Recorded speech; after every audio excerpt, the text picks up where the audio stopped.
Hello, people. We're here to talk about Innokin.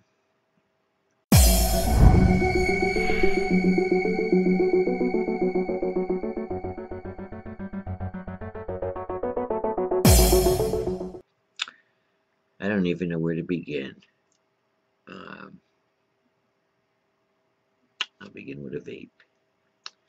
They've been just screwing up, in my eyes, so much lately.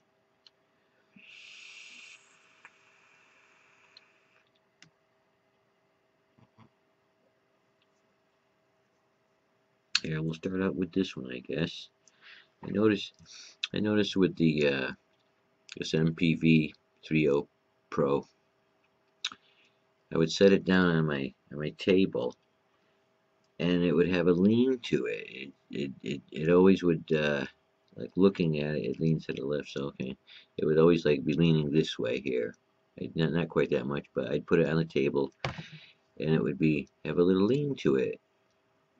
And what I discovered was the bottom of the case wasn't screwed on flush. There's actually a gap over on this side here, which caused the whole top of it to sit like that.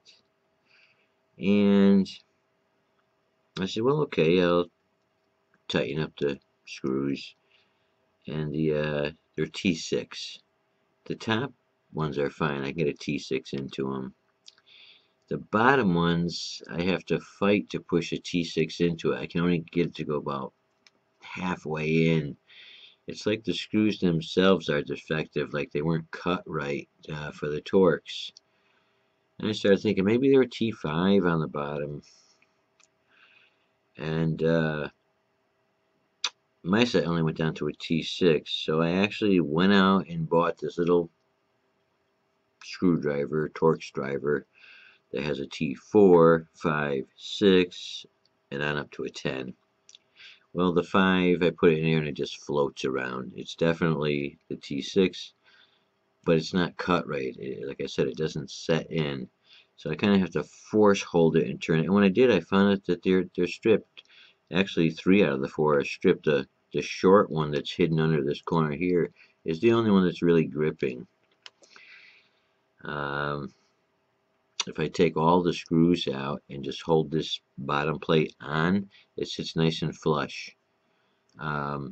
As soon as I snug up the ones on the back side, it teeters. It's like something inside is not, it's holding it out a little bit. So when you tighten up the bottom ones, all of a sudden the gap reappears here. You can't just easily push it in.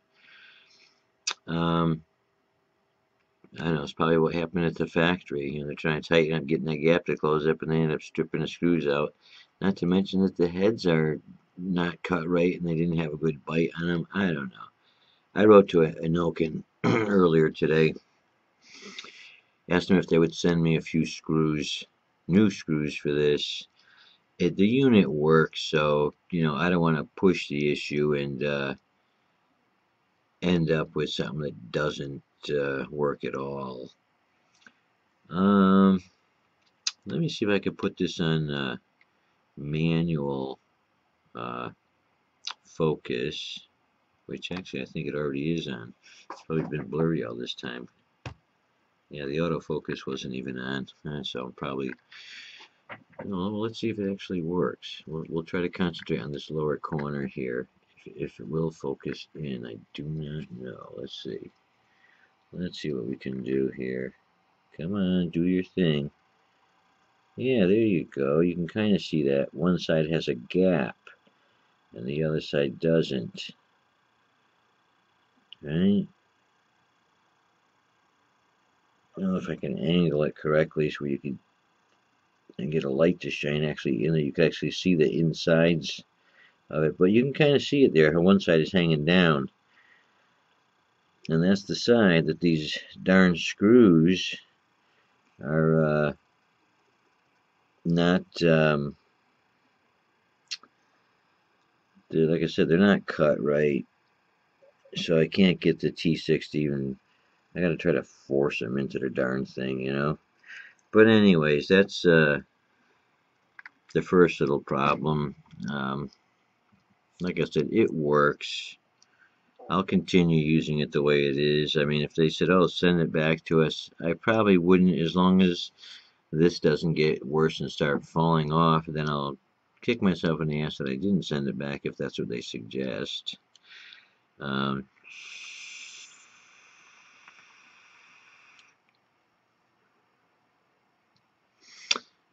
Which brings me to the second item now.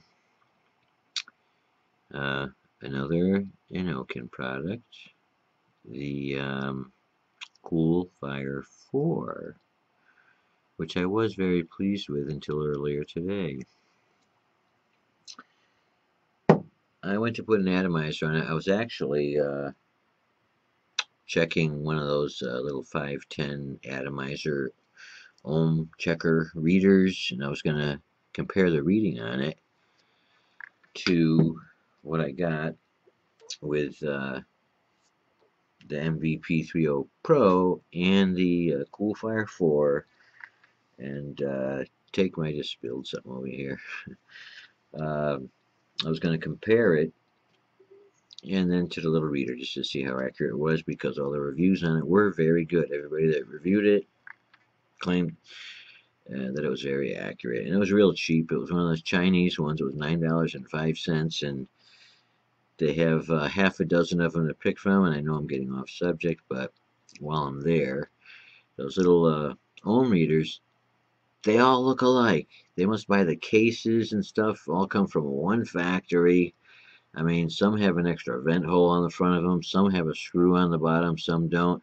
Basically, they all look alike, and they range in price, and the reviews will be terrible. You'll see 20 or 30 reviews, and most of them people are unhappy. Well, this one had about 20 or 30 reviews, and every person mentioned how accurate it was. So I figured, well, if I'm going to try one, that's the one I'm going to try. And like I said, it wasn't the most expensive one, but everybody was happy with it. And like I said, they all look alike. So anyways, well, just to answer the question, I think I had an atomizer. I don't know if it was this one or not. I had an atomizer on here, and it read 0.45 or 0.46. I'm going to go 0.45. I put it on that little box that read exactly 0.45. It was identical. Then I said, let me compare it in another mod. And I went and got my my Cool Fire 4, which some of you may recognize and some of you may not recognize it. But yeah, here, I know what it is. See, when you put this piece back up, you push the battery back up a little bit, and then you put the bottom right there where it fits very nicely, see? See, now that's starting to look like a Cool Fire 4, right? Yeah, there's your Cool Fire 4. See, here, let me get out of the way. There you go. See, Cool Fire 4, nice, huh? Yeah, that's what it looks like inside. It's got double boards in there and everything. And it comes apart very easily. You take the two top screws out and the two bottom screws, because when it's in that case, that odd-shaped case, it doesn't look like it's going to come out too easily. But once the two bottom screws are out, this pulls out of the way, and it allows you, and the two top screws, it allows you to just basically push this right out of the case. Easy. Easy peasy.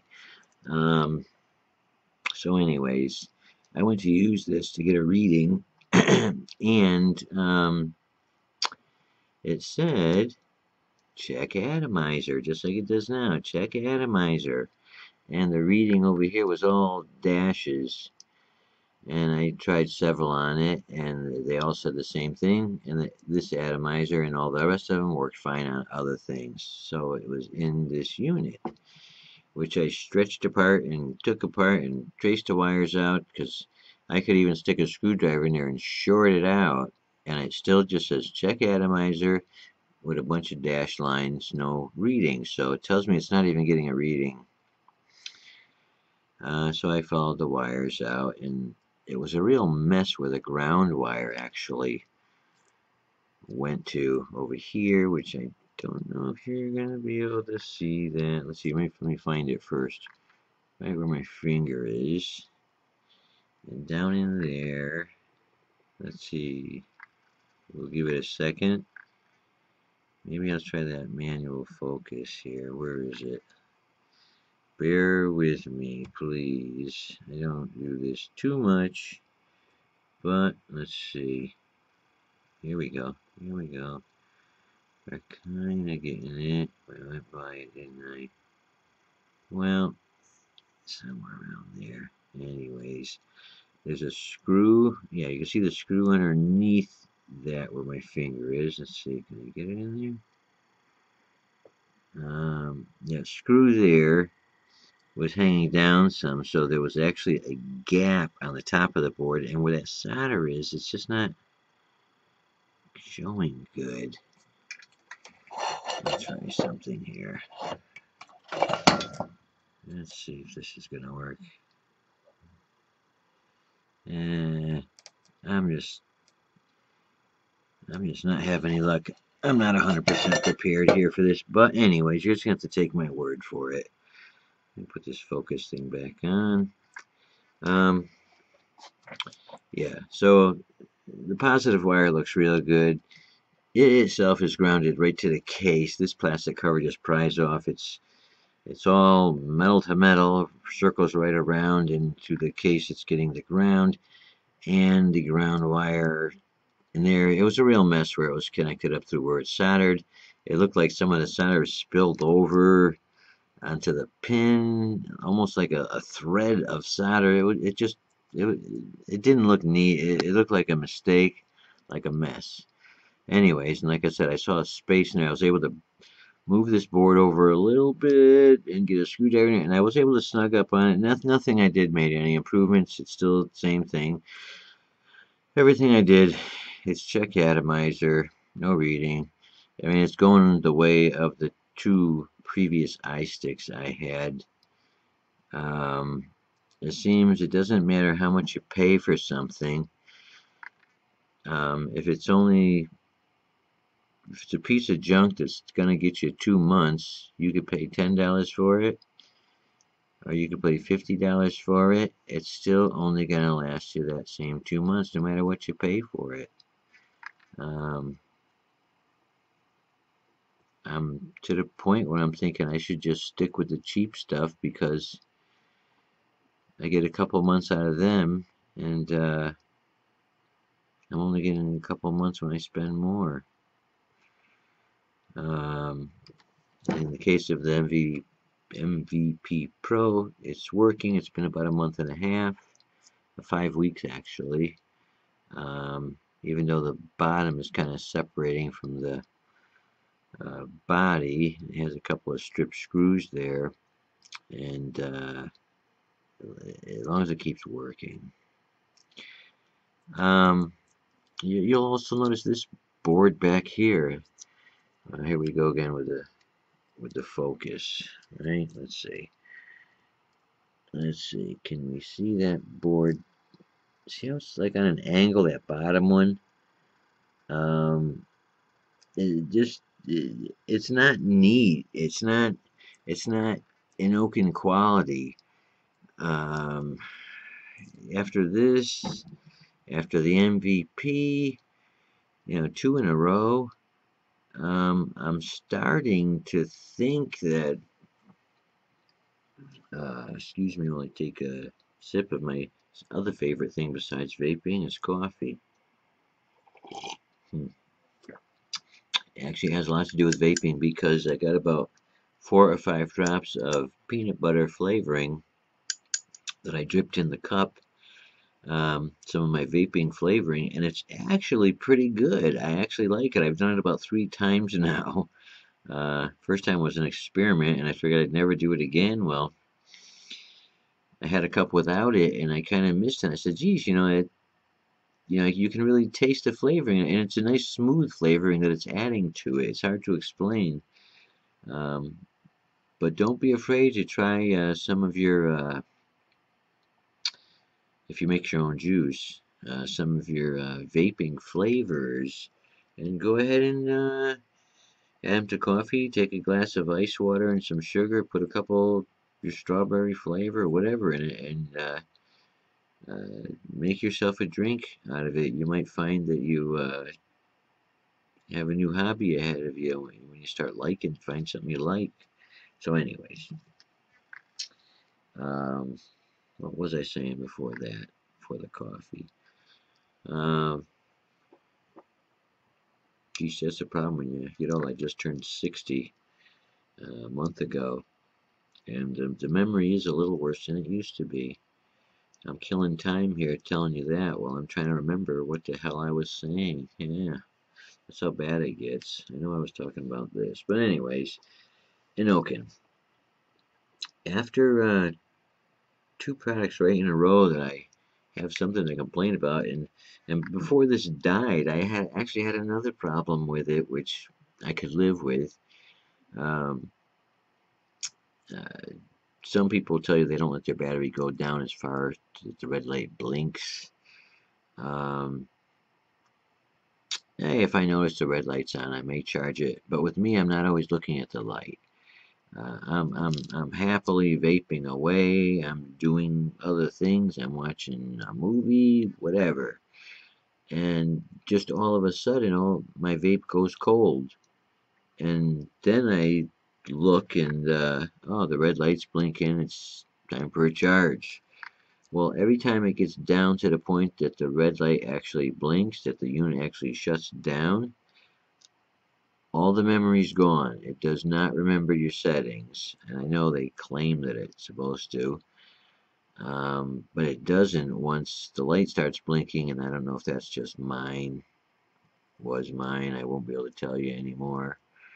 I think I did a little review on this, and I asked that question. I didn't get much of a response.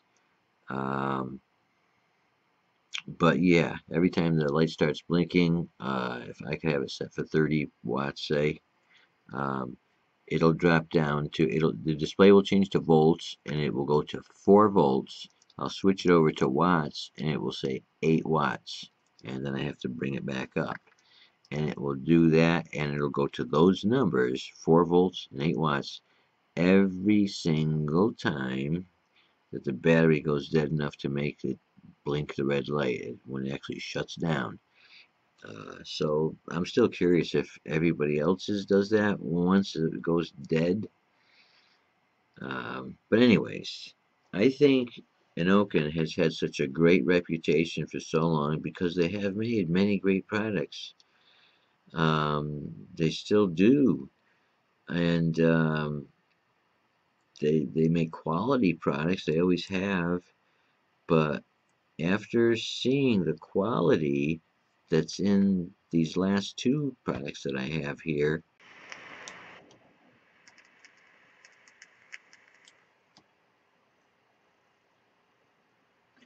I don't know if you sensed a little bit of panic towards that last part of the video a few seconds ago, but my battery went dead on my laptop right in the middle of recording. Anyways, I almost forgot. I kind of forgot what I was talking about during this returning it on, but I think I was pretty much done ranting on Innokin for riding on the coattails of their reputation while letting their products go downhill lately. That's my take on it. I ended up with two of them that just doesn't seem to be up to par of what they were like, and I hope that trend does not continue with them.